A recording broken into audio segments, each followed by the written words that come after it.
Oh, hey kids. Uncle Mike here at Junks Automotive.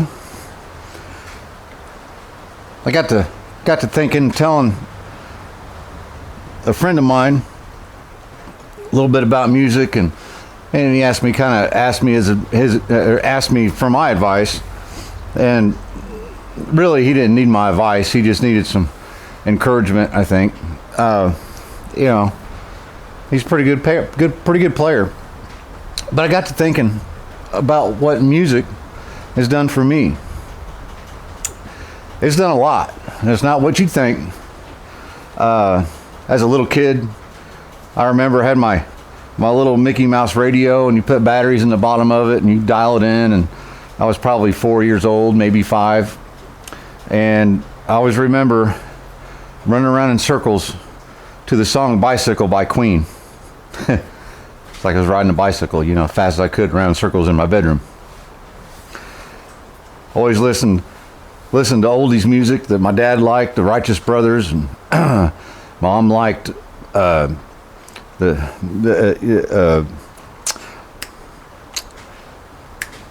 Sounds of Silence. That was their song. Anyhow, Simon and Garfunkel. Yeah. Mom would sing in the kitchen, in the car sometimes. Dad would. He tried to sing baritone, and he really couldn't, but he tried. And he really enjoyed music.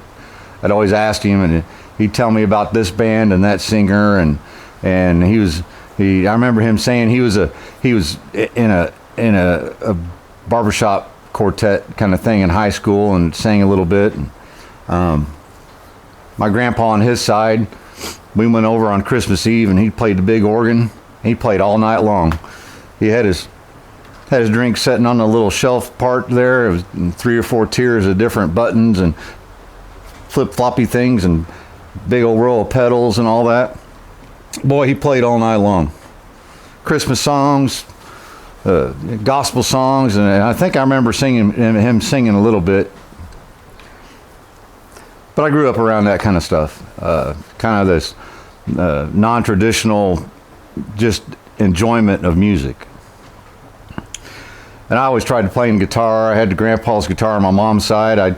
I'd get the bread clip because it didn't have picks. Tink, clink, clink, clink, clink, stuff like that. But really, what music really did for me was I was going through a bad divorce. I don't know of a good divorce, but it was pretty rough on my kids, on the ex-wife. It was rough on everybody, but a pretty heartbreaking kind of situation. And I decided I'd go and do a little bit of karaoke because I always knew the words to songs and always enjoyed music. So it helps when you know the words to do karaoke. You don't look like you're reading the words. Then I had these couple old gals, and they'd ask me, where am I going to do karaoke next? And I'm like, well, next Thursday I'll be at such and such, I think. And they'd show up. They didn't sing karaoke, but they wanted me to sing George Jones or Merle Haggard, stuff like that. And I got to thinking, man, it'd be so neat if I could play guitar or something and sing those songs and just accompany myself a little bit. And so I started to try to play. It wasn't very good. It was a pretty rough time, and I was with a gal that I shouldn't have been with, that really didn't do much good for me.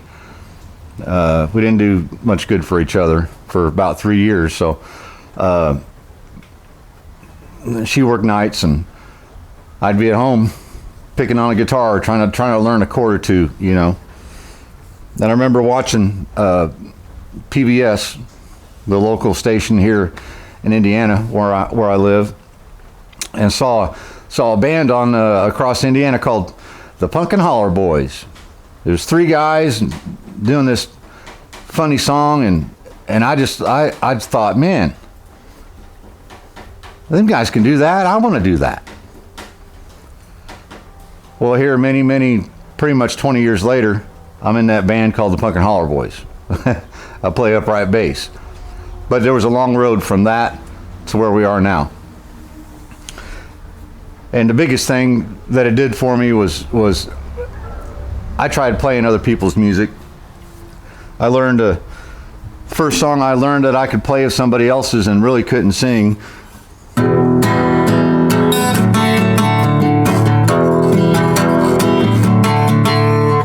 don't want to do too much of that because the website we're on will go, hey, that's you know. But I couldn't sing other people's stuff and play guitar at the same time.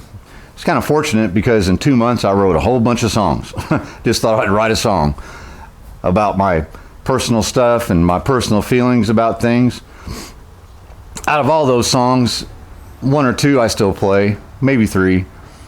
But one was I wrote in about 20 minutes.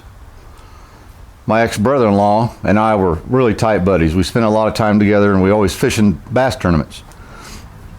And so on the channel, if you watch pretty regular, heard me do a song called Charlie Mack, and I remember got all the words written out and had chords, 3 chords I could go along with it. And I remember going through the whole song when I got it done and just bawled like a baby.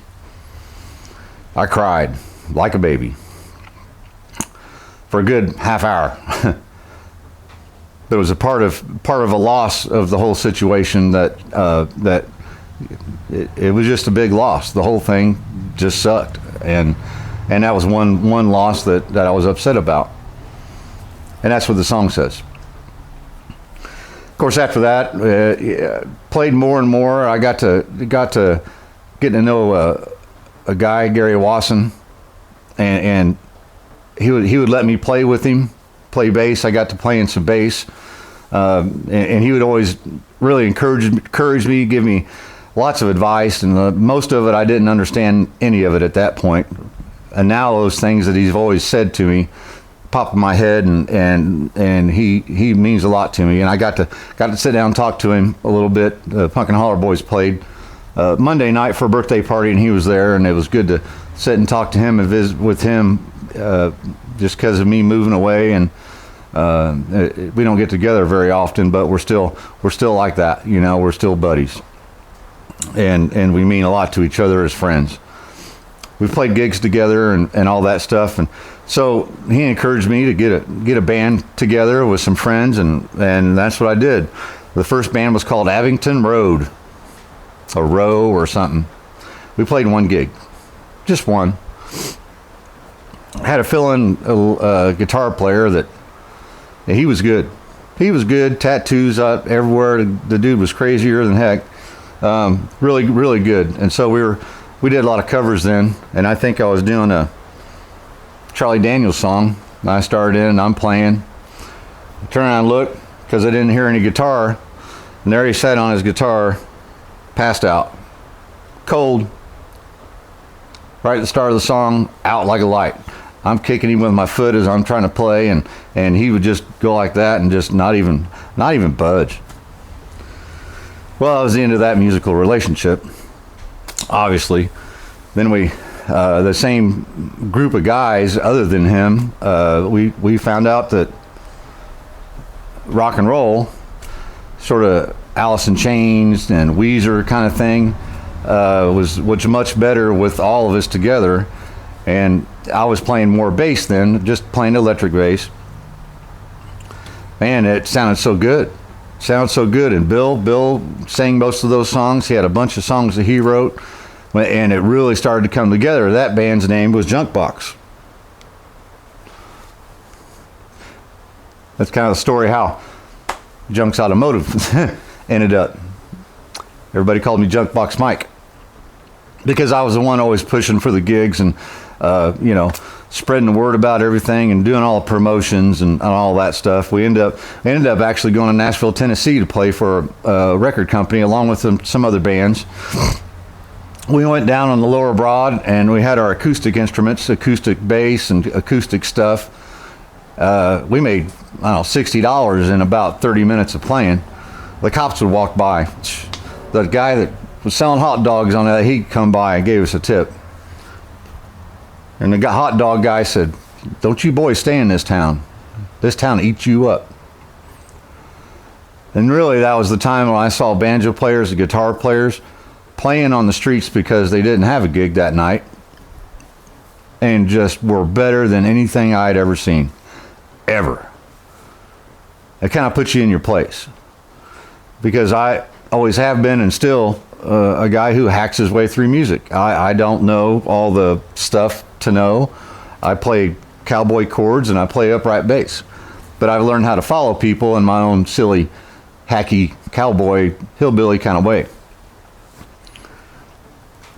It didn't take long. That band was, kind of disbanded. It was kind of high stress on some of us, and some of us wanted to do it but couldn't do it as much as we were doing it, and it was hard on family lives and all that kind of stuff. So it kind of split up, which was kind of good in a way, because once that was done, I got back into the acoustic guitar and the songs I originally written back when I first started. Had by this time a lot of friends in the music business that I got to know in the local music business, and I wanted to put an album together, and when I asked them if they wanted to be on it, play this part in this song, this or that, I wasn't playing upright bass at that time much. And Gary Wasson, man, yeah, I'll play upright bass and sing on your songs. Psh. These are my local musical heroes. John Martin, and a few other guys, John Gilmore, Kevin Donnelly played banjo. I remember we were recording I had a lady music engineer that was helping me out with it, and she was really nice gal.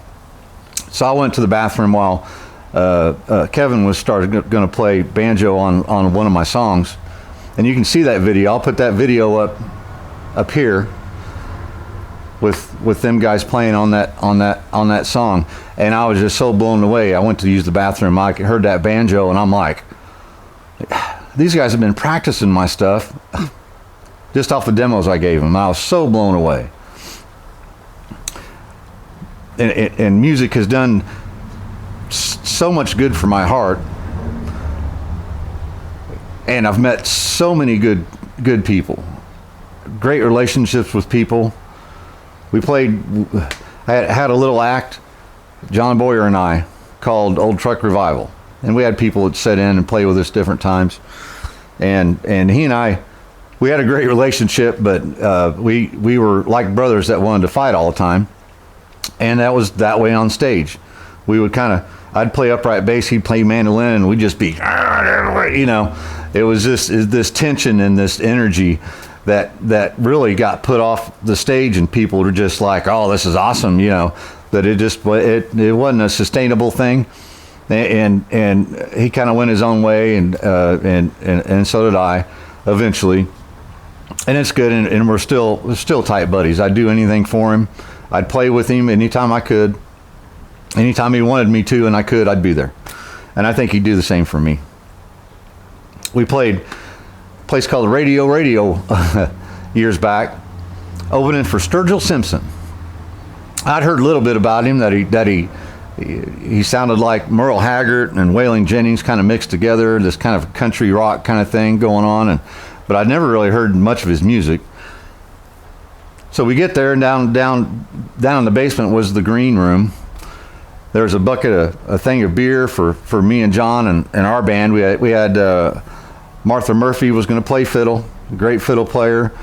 Stuart Poe, my buddy in the Puck and Holler Boys, was going to play dobro.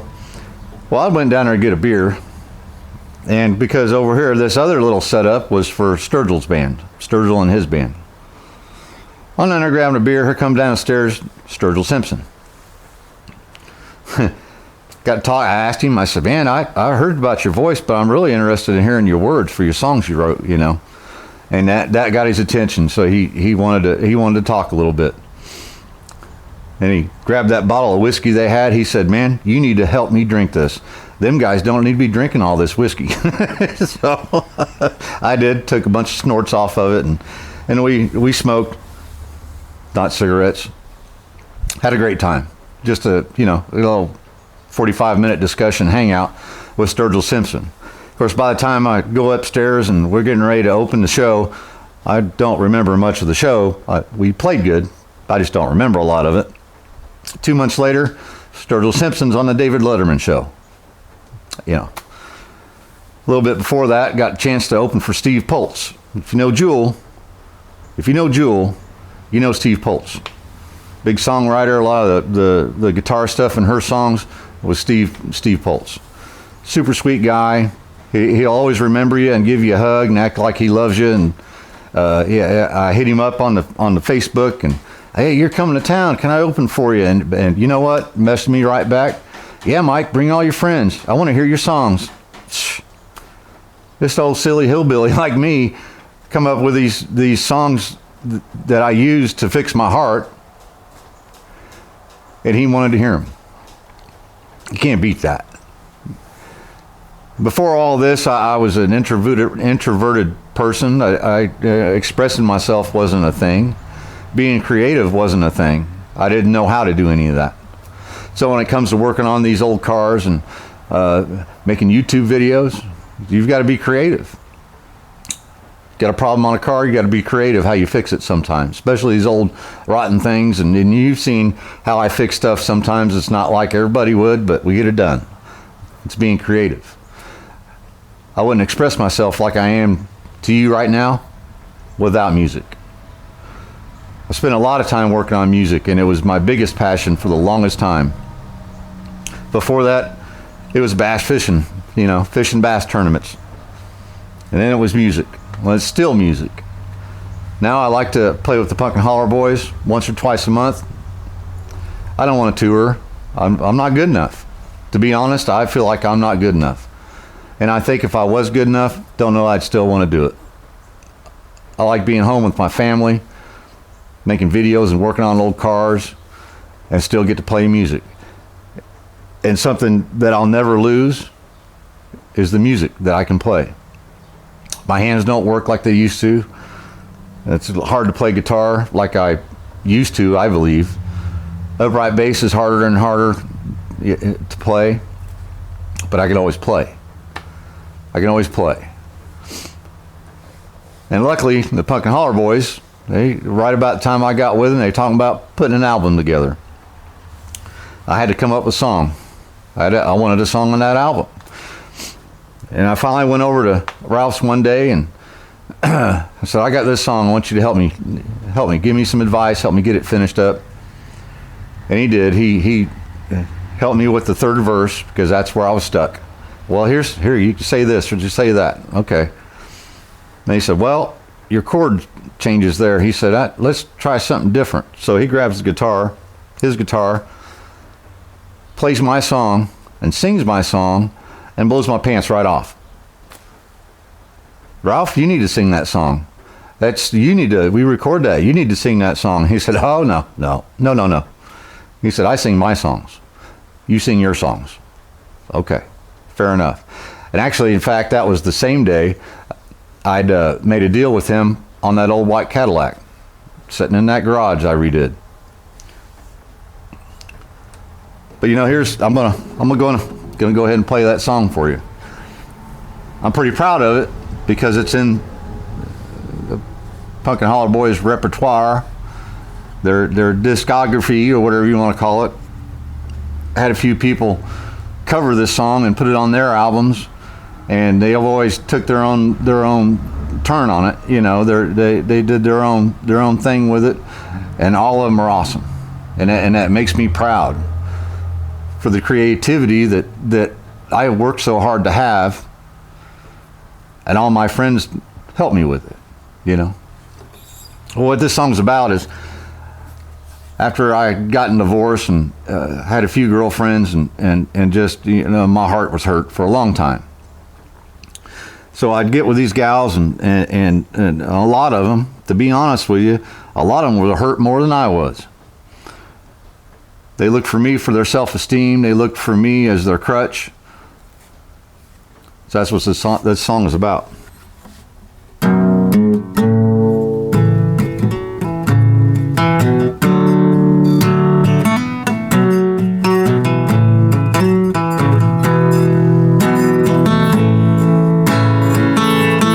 Leave me alone now. You don't want me, just a crutch for your self-esteem.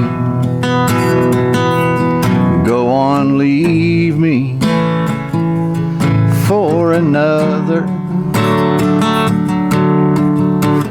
Do the same to him, just wait and see. I wanna go riding on that highway. I wanna go slipping that Tennessee line.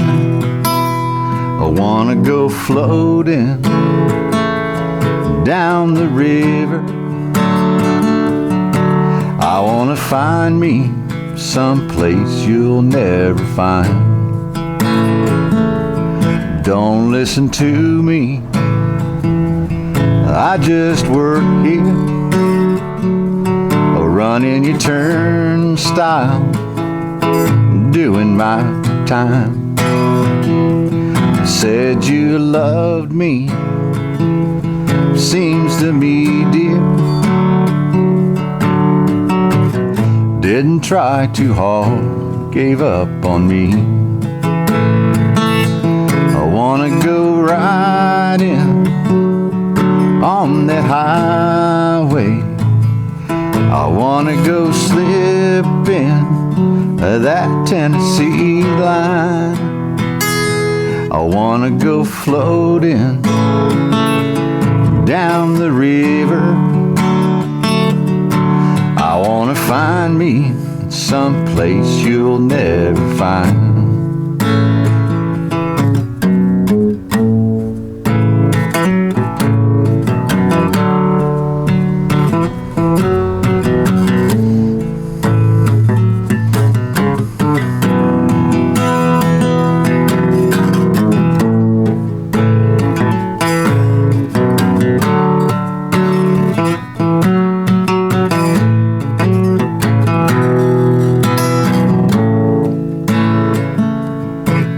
Keep on walking.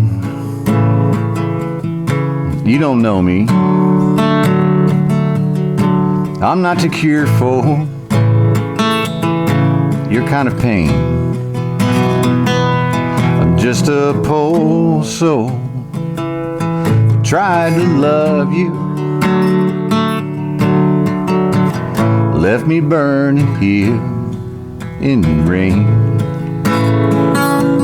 I wanna go riding on that highway. I wanna go slipping that Tennessee line. I wanna go floating down the river. I wanna find me someplace you'll never find. I wanna find me someplace you'll never find.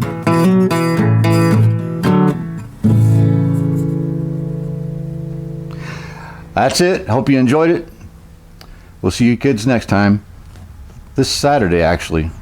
Sunday. Yep. Junk out.